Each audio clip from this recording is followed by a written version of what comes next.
Hi, this is Spencer Colgan from Spencer Colgan is Wallpaper. As you know, on my channel, I cover wallpaper hanging techniques and also painting techniques, mostly interior, but also exterior as well. Today, I want to talk about using more than 1 gallon of paint. The reason I want to talk about it is because what a lot of do-it-yourselfers don't know is that although the numbers on each of these cans is exactly the same, meaning their base colors, when you add color, for example, when you go and tell the guy at the paint store, I want sky blue paint, well, then they mix your paint and they put a bunch of droplets of various colors into the paint. What happens after that is that there's a color differential between this can and this one. And why is that? Because you have to expect that the machine that dispenses the droplets of color into each can will be slightly different.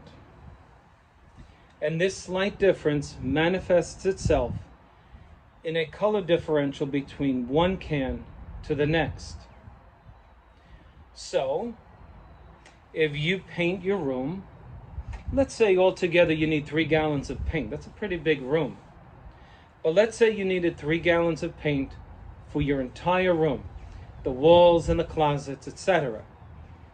And you started with 1 can, and you got 1.5 walls done, and then you opened your second can, and you did another 1.5 walls, starting in the middle of the wall, and then you got your third can, etc. After you're done, after the paint dries, you're going to see a shading difference. I mean, a professional painter would never do that, but a do-it-yourselfer trying to save money might actually make that mistake. And you might think, oh, it's only a tiny bit of paint. That tiny bit of paint, that color that's added into one can that's not added into the other, will result in a very drastic shading differential when you're done. So there's a very simple way to avoid it. Let me show you how. Well, I have 2 gallons of paint here, but you might have 4 or 5. You have to get a container that will accommodate the contents of all of the color you're mixing. We're going to mix these two in this 2-gallon bucket. And then we're going to stir it. Then we're going to take the paint from here and put it back in each of the cans. Only then will each of these colors be exactly alike. What I normally do is, while I'm stirring the paint in my 2-gallon bucket, I allow the contents of one can, to save time, pour into the bottom can. And then I take the bottom can and with a brush, I scoop out the contents of that can and put it in here.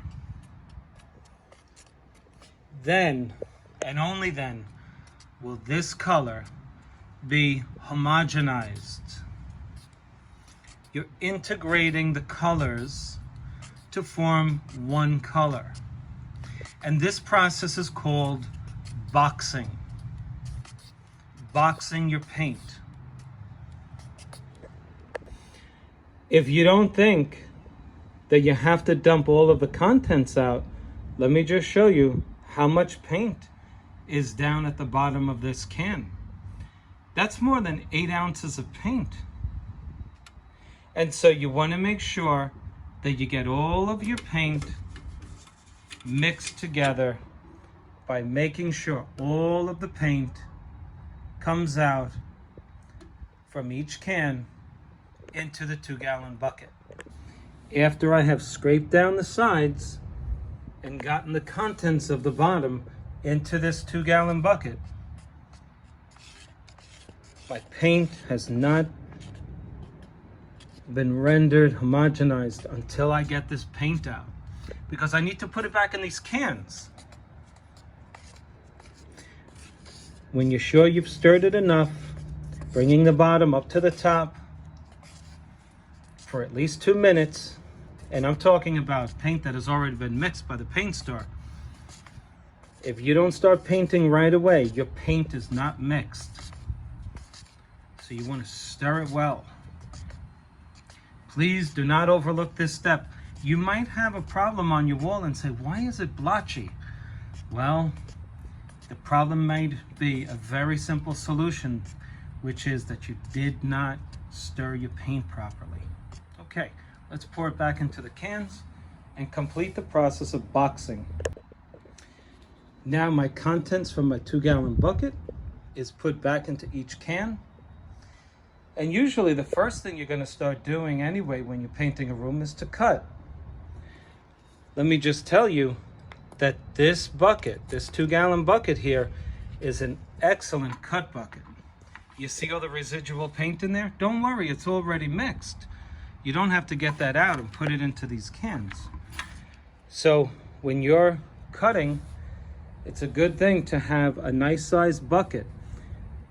The larger the bucket that you have, if it should happen to fall to the ground, believe it or not, this will spare you a disaster of spillage. One time I dropped a bucket this size. It landed straight up and only splattered upward a little paint onto the wall. Better than a little thing turning over and spinning all over, throwing the paint all over the place. One last tip. If you're painting from a quart can of paint, so let's say stain, you put the quart can in the 2-gallon bucket on the bottom.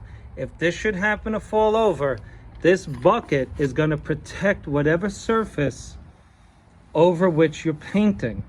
So if you have a floor that you haven't covered well, if you should knock this over while you're working, it gives you the extra 2 seconds you need to turn this up, rather than get your quart can that's already spilling the paint to turn right side up.